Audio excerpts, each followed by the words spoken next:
Imagine a time when steam and steel sliced through ancient jungles, when the roar of a locomotive challenged the chirping of tropical birds. This is the story of Sri Lanka's railway, the iron veins that pumped life, conflict, and change into the heart of a colonial empire.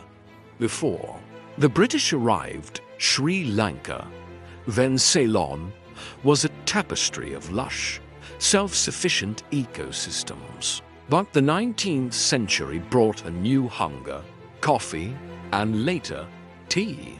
To get these precious crops from the misty highlands to the bustling ports, the British needed a miracle of engineering. This wasn't just about laying tracks, it was about conquering nature itself. The biggest challenge? The terrain, steep mountains, dense forests, and torrential monsoons. The engineers faced an almost vertical climb into the hill country. Their solution was the legendary 140 for gradient. For every 40 for feet the train moved forward, it climbed 1 foot up. It was one of the steepest railway inclines in the world at the time, a testament to Victorian audacity and sheer willpower. Imagine the early steam engines, chugging and straining, pulling their heavy loads up these dramatic slopes. They had to carve tunnels through solid rock, build bridges over deep valleys, and lay tracks on ledges that seemed to hang in midair. The iconic 9-arch bridge, still a marvel today, was part of this grand, ambitious project. The Ceylon Government Railway, or CGR, wasn't just a transportation network. It was a financial powerhouse. It became the single most profitable enterprise in the entire colony, generating immense wealth for the British Empire. This railway didn't just carry tea. It carried the economic lifeblood of British Ceylon. It connected the plantations to the global market, transforming the island's economy forever. Towns sprouted up along the railway lines, and the highlands, once remote, were suddenly accessible. But this progress came at a tremendous human cost. Building this railway was brutal work. The British brought in thousands of laborers, many from southern India, who toiled in perilous conditions for meager pay.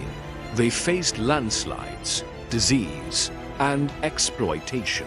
The history of the railway is written not just in steel, but in the sweat and sacrifice of these forgotten workers. Unsurprisingly, this led to resistance. There were labor strikes and rebellions, moments when the workers stood up against the immense power of the colonial administration, demanding better conditions and fair treatment. Their struggle is a crucial, often overlooked, chapter in this story. Then came World War II. Suddenly, the CGR took on a new, strategic importance. With the Japanese threatening Southeast Asia, Sri Lanka became a vital Allied base. The railway was critical for moving troops, supplies, and equipment across the island. The port of Trincomalee, connected by rail, became a key naval harbor for the British Eastern Fleet. The Sleepy Hill Country Railway, once built for tea, was now a critical artery in a global war, proving its strategic value beyond just commerce. Even after independence in 1948, the legacy of the British lingered.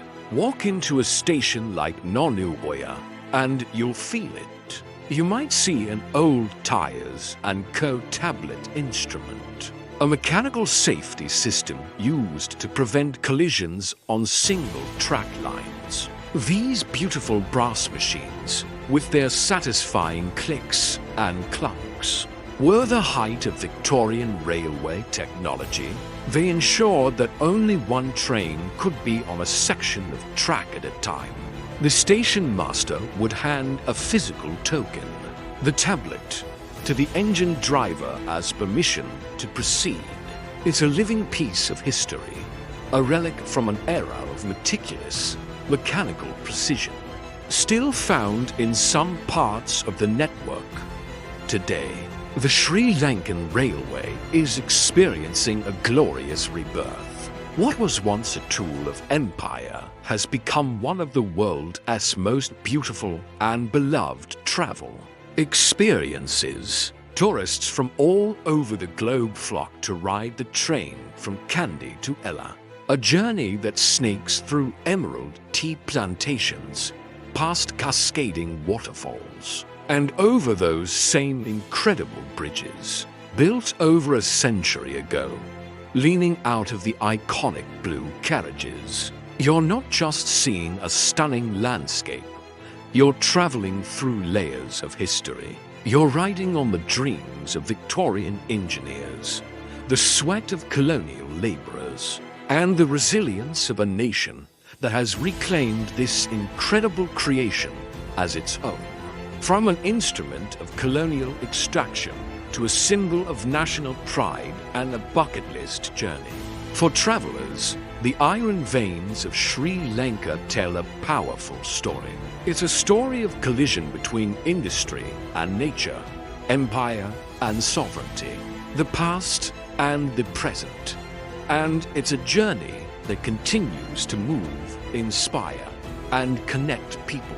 One clickety-clack at a time. Thanks for watching. And if you enjoyed this journey through history, don't forget to like, subscribe, and hit that bell for more stories from around the world. See you next time.